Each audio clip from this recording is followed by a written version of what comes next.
Buen día, hermanos, querido y querida iglesia. Me toca a mí hoy compartir con ustedes este espacio de abrir las escrituras juntos. Como fruto de nuestra meditación, de nuestra lectura y estudio, generalmente lo que compartimos es lo que está morando en nosotros, y hoy tengo una serie de pensamientos y meditaciones que espero que sean útiles para ustedes como lo han sido para mí también. Puse un título a lo que vamos a compartir hoy. El título es Debilidades no conquistadas. Yo entiendo que como discípulos de Cristo, como hombres y mujeres que han recibido el reino de Dios en su vida, todo lo que somos, todo quehacer humano en nuestra vida, todos los pensamientos, acciones, tienen que estar alcanzados por el gobierno de Dios. Pero en nuestro vivir como iglesia termino descubriendo que no siempre somos lo diligentes y celosos que tenemos que ser para responder con integridad a la palabra de Dios, a su voluntad y a las indicaciones del Espíritu Santo en nuestro corazón, en nuestro caminar. Quiero comenzar con un texto que está en Santiago 4, versículo 5. Dice: ¿O pensáis que la Escritura dice en vano, el Espíritu que Él ha hecho morar en vosotros nos anhela celosamente? Santiago 4, 5, repito. O sea, Dios no cela. Dios no cela. Dios no quiere compartir nuestro corazón con otras cosas de este mundo, de este siglo.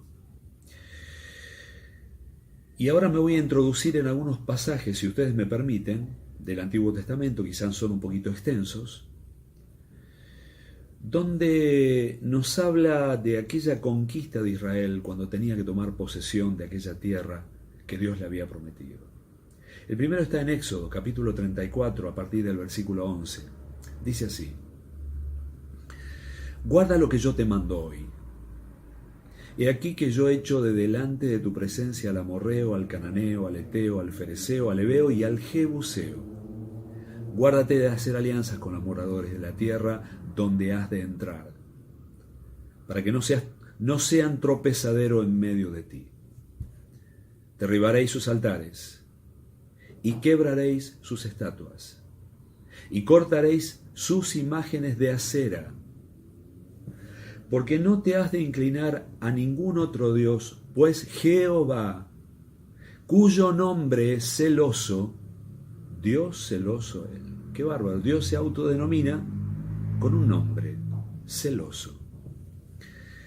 Por tanto, no harás alianza con los moradores de la tierra, porque fornicarán en pos de sus dioses, y ofrecerán sacrificios a sus dioses, y te invitarán, y comerás de sus sacrificios, y tomando de sus hijas para tus hijos, y fornicando sus hijas en pos de sus dioses.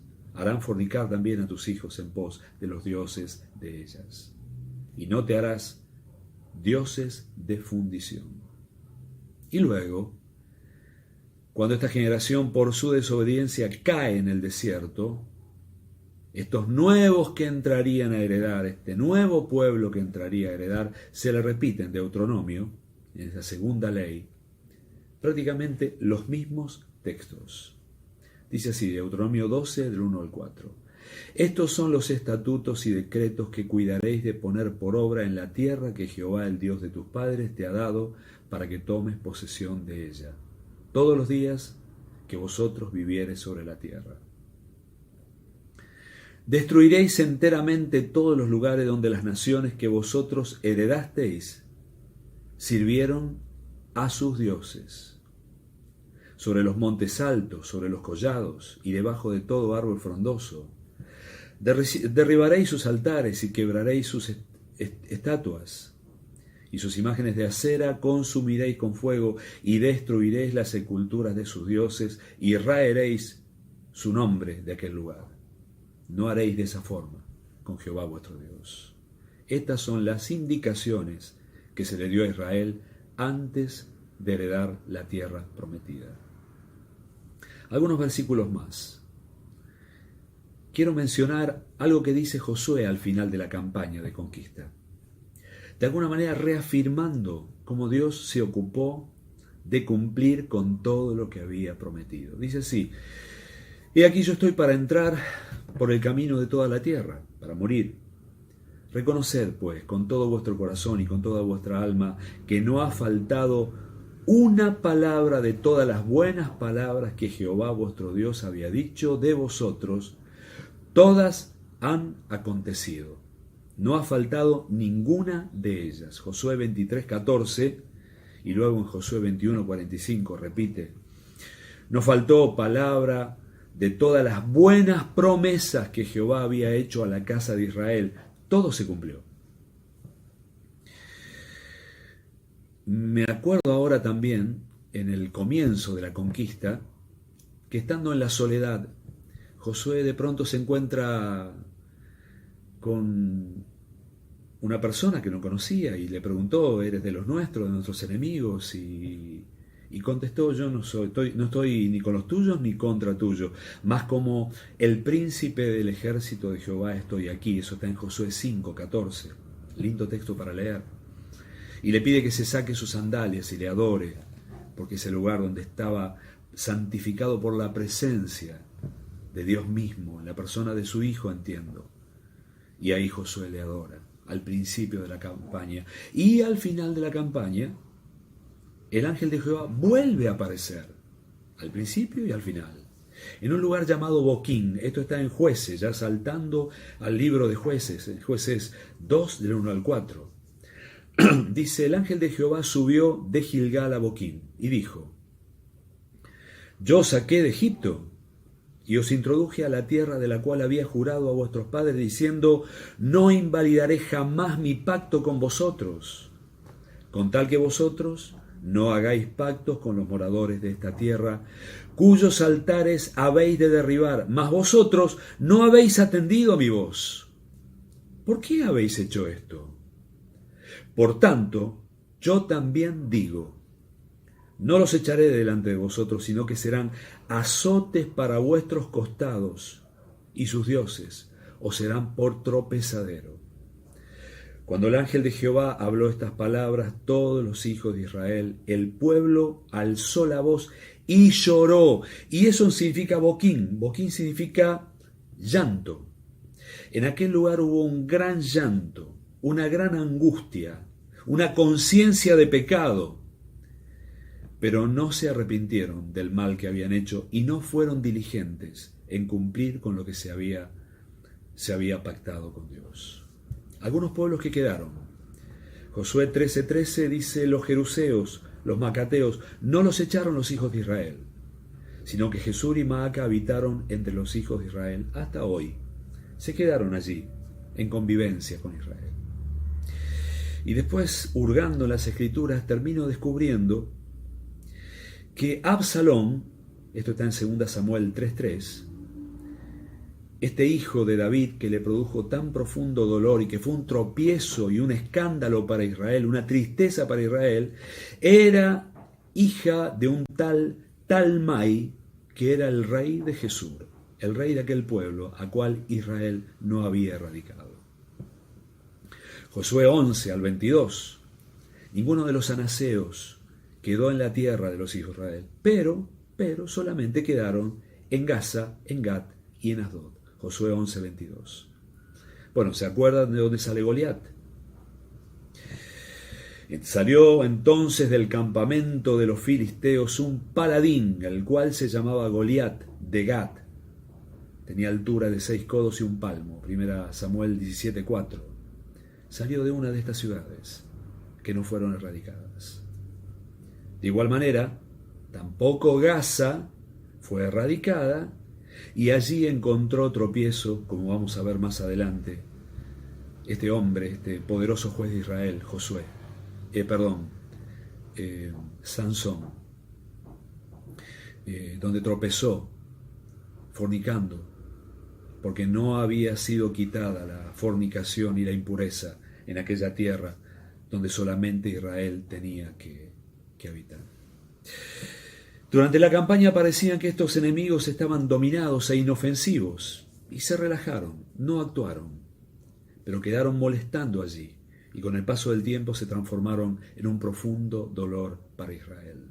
Digo, de alguna manera aplicando esto para nuestra vida, cuando no somos diligentes o somos permisivos en actuar con firmeza en aquellas áreas que no están bien, no sabemos de qué manera en el futuro nos van a terminar afectando o siendo tropiezo para nosotros. Por lo cual el título que puse es eso: las debilidades no conquistadas en nuestra vida se pueden transformar, y de hecho se transforman en grandes problemas para nosotros, nuestras familias y también para la iglesia. ¿Qué problema con aquellas cosas que no matamos, que no erradicamos, que no tratamos en nuestro vivir?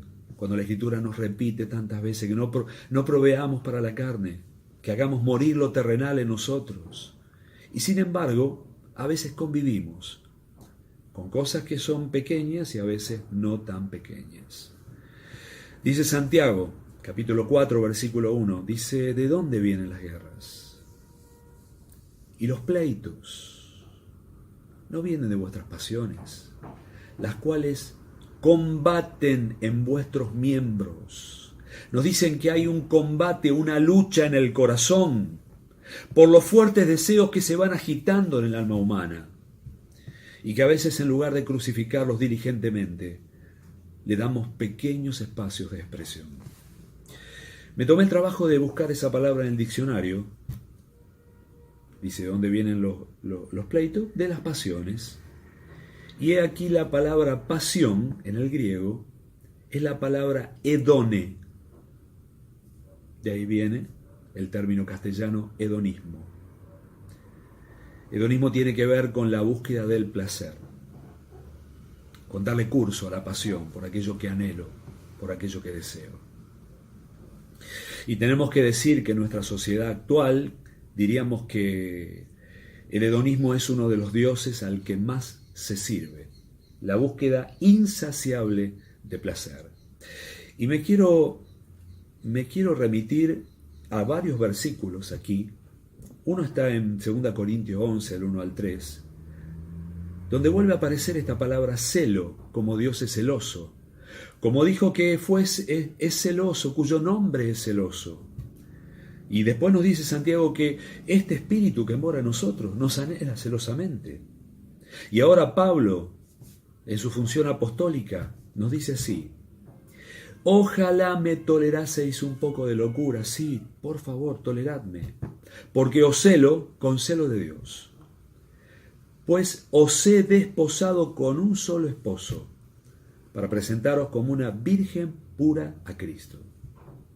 Pero me temo que, como la serpiente con su astucia engañó a Eva, vuestros sentidos sean de alguna manera extraviados de la sincera fidelidad a Cristo. 2 Corintios 11, del 1 al 3. Y permítanme ir como referencia a ese momento donde Eva fue engañada. Eso está en Génesis 3, versículo 6. Y voy a leer el texto. Cuando la mujer, por seducción o por invitación de la serpiente, pone los ojos en aquel fruto que estaba prohibido. Dice Génesis 3, 6. Y vio la mujer que el árbol era bueno para comer, y que era agradable a los ojos, y árbol codiciable para alcanzar la sabiduría, y tomó de su fruto, y comió, y dio también a su marido, el cual comió, así como ella. Y aparecen tres palabras aquí, desglosando un poquito lo que la Escritura expresa. La primera palabra dice que la mujer vio que era bueno. Y la palabra ahí, una palabra hebrea, se llama tov, es la palabra, que es una cosa buena, agradable, linda, amable. En la segunda, que usa la palabra vio que también era agradable, la palabra es chemet, y ya está un poquito más intensivo el asunto. Dice que es algo que despierta deseo, que es bello. Y la tercera palabra, cuando dice que el árbol era codiciable para alcanzar la sabiduría, la palabra es un poquito difícil, tahab, que tiene que ver con una ansiedad que se instala en el corazón, un apetito, un mal deseo, fruto de la concupiscencia. Ustedes se dan cuenta cómo en esta escalada pasional de primero mirar, considerar agradable, y entrar en esta espiral donde al final los deseos las pasiones se hacen irrefrenables, porque damos lugar primero a una pequeña expresión no refrenada en su momento. Y 1 Juan, cuando Dios dice no, es no. Cuando Dios dice no, es no. No améis al mundo, ni las cosas que están en el mundo. Porque 3 cosas son las que se nos dice que no tenemos que amar: el deseo de los ojos, el deseo de la carne y la vanagloria de la vida, el orgullo. En este punto yo quiero resaltar la tremenda importancia y la tremenda validez que tienen nuestras relaciones de cuerpo. Cómo desde ahí podemos velar los unos por los otros, porque jamás vamos a ser totalmente conscientes de cuáles son los verdaderos peligros en donde nos encontramos. Como dijimos alguna vez, en nuestra vida hay puntos ciegos. Otros ven lo que yo no puedo ver. Y el hecho de estar fuertemente relacionados con nuestros compañeros y discipuladores, en nuestros grupos, en nuestras relaciones fraternales, otros a veces logran ver el peligro donde nos encontramos, que nosotros mismos a veces no podemos advertir. Y cuanto más peligroso es algo, en la medida que no lo detecto como peligro. Por eso le puse a este pequeño mensajito que estoy compartiendo: debilidades no conquistadas, aquellas cosas en nuestra vida que permitimos y no terminamos de darle un trato responsable y profundo para que sean erradicadas. Quiero mencionar algunas cosas acerca de las debilidades permitidas. Una serie de puntos con los que quiero meditar y evaluar, considerar junto a ustedes. Primero, Dios va a hacer todo lo posible para concientizarnos acerca de aquellos peligros o debilidades en donde nos encontramos. Y dice el rey David que aún en las noches enseñas mi conciencia. ¿Cuántas veces en sueños Dios nos advierte? Hace un tiempo atrás un hermano me contó un sueño que me dejó impactado. Él soñaba que mientras dormía, 3 serpientes se subían a su cama y comenzaban a enredar su cuerpo. Un sueño aterrador. Y cuando él se despertó, por la mañana le vino como una especie de significado espiritual de cuáles eran esas 3 serpientes. Y eran el deseo de los ojos, el ojo que nunca se sacia de ver, el ojo que es estimulado permanentemente a desear, a querer, el deseo de la carne, lo que brota del corazón, la concupiscencia, que no tengo ni siquiera que buscarlo, como algo que aparece y que tiene que ser tratado con la cruz. Y tercero, el orgullo, la vanagloria de la vida, el pretender validarnos, el pretender ser más que otros, ya sea por lo que logro en el mundo y a veces lamentablemente lo que pretendo lograr en la iglesia. No pretendamos validar nuestra vida a través de lo que logramos, porque en mal camino vamos a andar. No pretendamos legitimarnos por los logros que tenemos aún en el Señor, porque suavemente se filtra el orgullo en cada uno de nosotros, y tengo que decir que nadie está exento de este mal. Dios va a tratar de ponernos al tanto de aquellas cosas que no están bien, y yo puedo dar testimonio con mi propia vida, en mi propio corazón, de las muchas veces que Dios me ha advertido, y muchas veces no he sido lo diligente que tengo que ser. Y a veces los tropiezos que vienen como resultado de no haber sido, inteligente y rápido para responder, tuve que sufrir dolores y fui aleccionado a ser diligente y rápido cuando Dios pone el dedo sobre algún área en mi vida donde las cosas no están bien. Uno de los instrumentos que Dios usa recurrentemente para corregirnos es su misma palabra, ese texto tan hermoso que tiene que ser memorizado. Hebreos 4, del 12 al 13, dice: porque la palabra de Dios es viva y eficaz y más cortante que toda espada de 2 filos y penetra hasta partir el alma, el espíritu, las coyunturas y los tuétanos, y discierne entre los pensamientos y las intenciones del corazón, y no hay cosa creada que no sea manifestada en su presencia, antes bien todas las cosas están desnudas y abiertas a los ojos de aquel a quienes tenemos que dar cuenta. La palabra, cuando le damos espacio, como alguna vez dijimos, en forma responsable y meditativa, la dejamos trabajar y la dejamos que el Espíritu Santo la instrumente. Porque la palabra de Dios se hace filosa, viva, eficaz, tajante, cuando Dios mismo la instrumenta en nuestra vida, cuando la aplica a nuestra vida, cuando el corazón es desnudado, cuando las intenciones quedan manifestadas. Y hasta a veces la palabra nos hace ver como nosotros mismos no logramos vernos a nosotros mismos. Dios va a trabajar. Dios va a trabajar. Nos va a confrontar, va a litigar con nosotros, va a contender con nosotros, para que no vayamos adelante en aquellas cosas que no están bien. Pongamos atención. El segundo punto. Nuestras debilidades suelen ser el terreno donde el diablo va a operar. Una vez lo escuché a Juan José Churruarín, un hombre que ya está muerto, un siervo de Dios al cual respeto. Él dice, ¿querés saber en qué está trabajando el diablo en tu vida? Fíjate en qué pensamientos ha estado rondando tu mente en las últimas semanas y meses. Porque el diablo va a aprovechar aquellas debilidades, aquellos pensamientos, aquellas inclinaciones que yo no trato con firmeza. Es así. Iván tenía un dicho interesantísimo. El diablo no, la medida de la tentación que vamos a sufrir en nuestra vida es la medida de aquellas cosas que hayamos permitido. Yo nunca tuve problema con el juego, por lo tanto, el diablo no me va a tentar con el juego. Si nunca tuve problema con la mentira, tampoco voy a ser tentado con la mentira.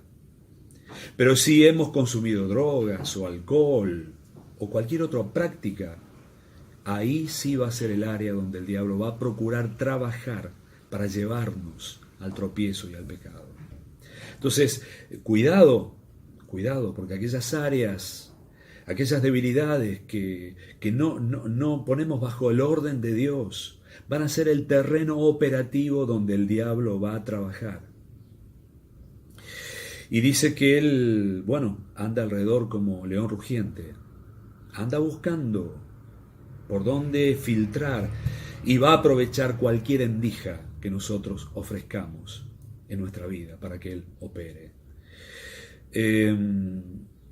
Judas, la lamentable historia de Judas, traicionando al Señor, movilizado por su codicia, su materialismo, lo vendió por 30 monedas de plata. Y después, no pudiendo soportar la carga de la conciencia, termina su vida ahorcándose, suicidándose. Triste final para un hombre que dio lugar a una debilidad que lo vulneró. Y también quiero mencionar que el diablo supo esperar pacientemente para tentar a Jesús durante los 40 días en el ayuno del desierto. Esperó pacientemente, donde ya el hambre se hace presente, y no el apetito, sino el hambre.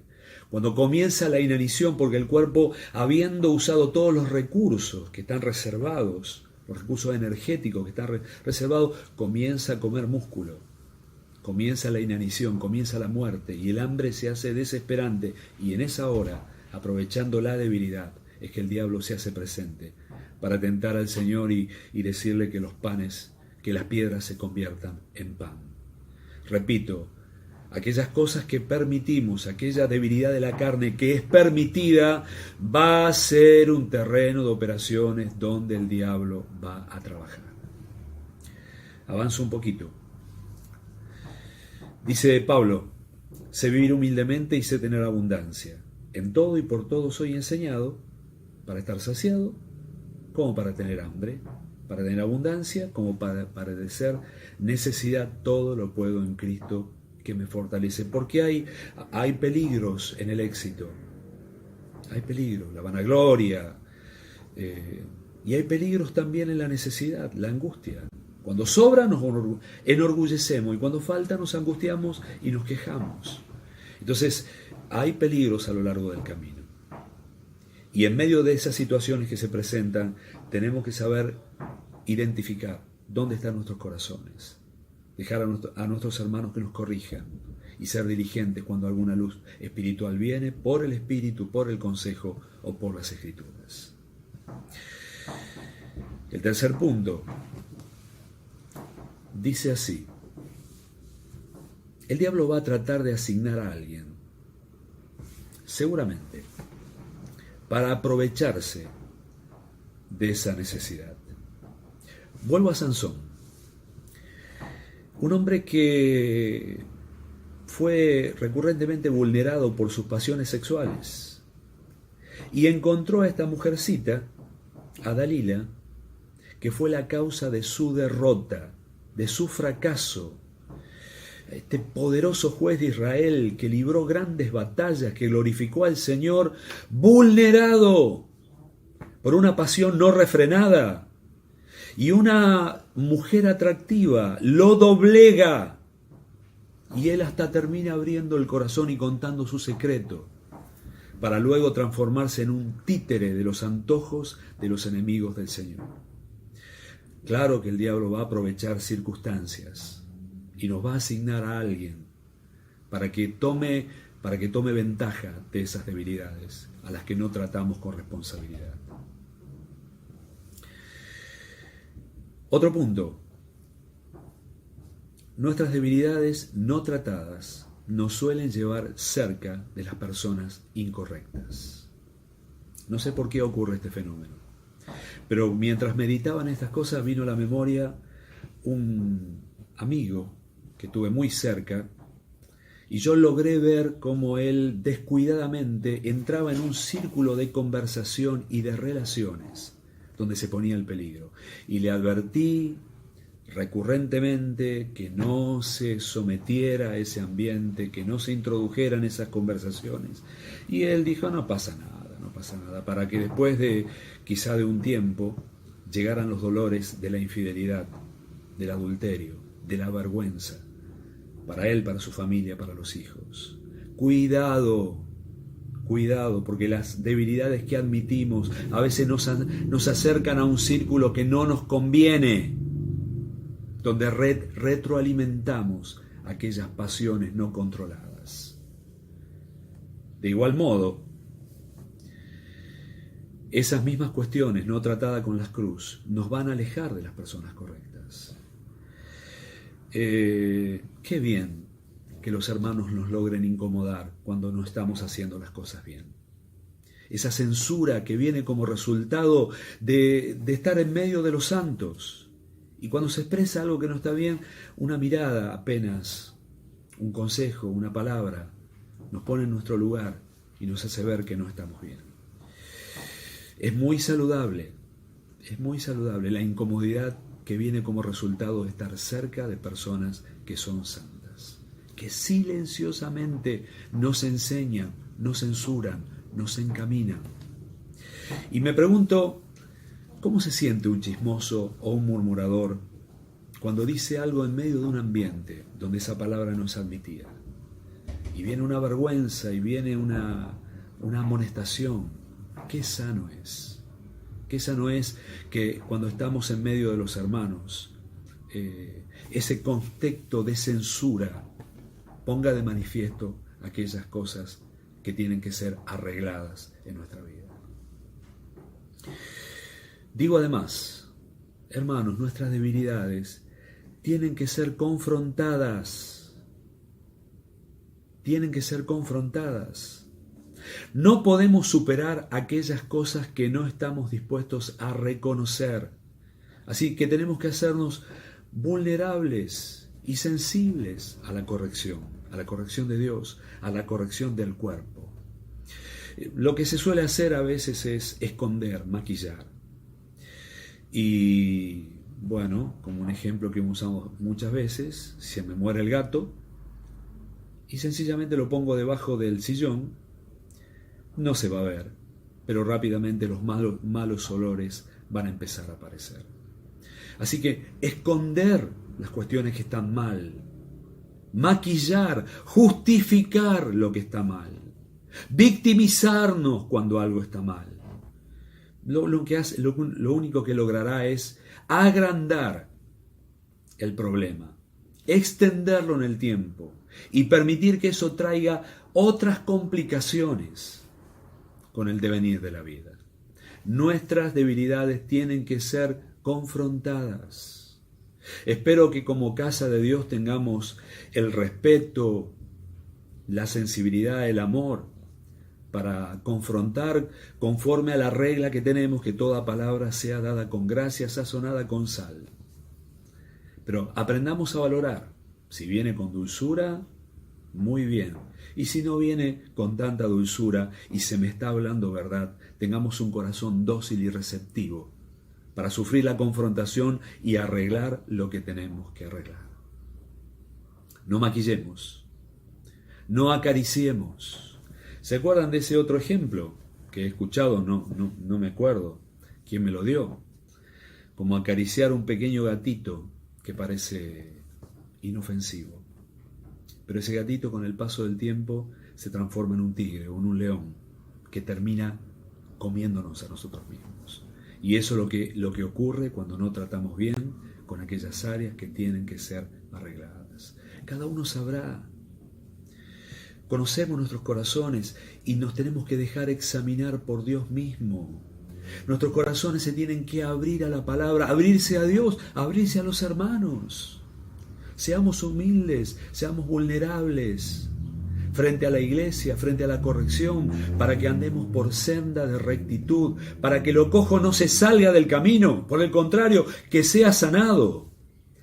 Y qué hermoso, qué aliento para mi corazón cuando los hermanos superan las debilidades, superan aquellas cosas que no están bien y se levantan para caminar con rectitud. Qué voz de aliento, qué maravilla, qué victoria cuando aquellos que están cerca se ponen firmes y enderezan sus pasos y caminan con rectitud. Y díganme si cuando David venció a aquel gigante, a Goliat, todo Israel no se levantó en victoria y el ánimo de la nación cambió y se animaron a ir hacia la conquista y a lograr lo que ni soñaban contar como consecuencia de un hombre que se levantó y fue valiente. Levantémonos, seamos valientes, tratemos profundamente con aquellas cosas que en nuestras vidas no están bien, que a veces son pequeñas cositas que están metidas como zorras pequeñas que nos arruinan. Y a veces no vienen bienes mayores a nuestro corazón porque no excluimos aquellas cosas que tienen que ser excluidas.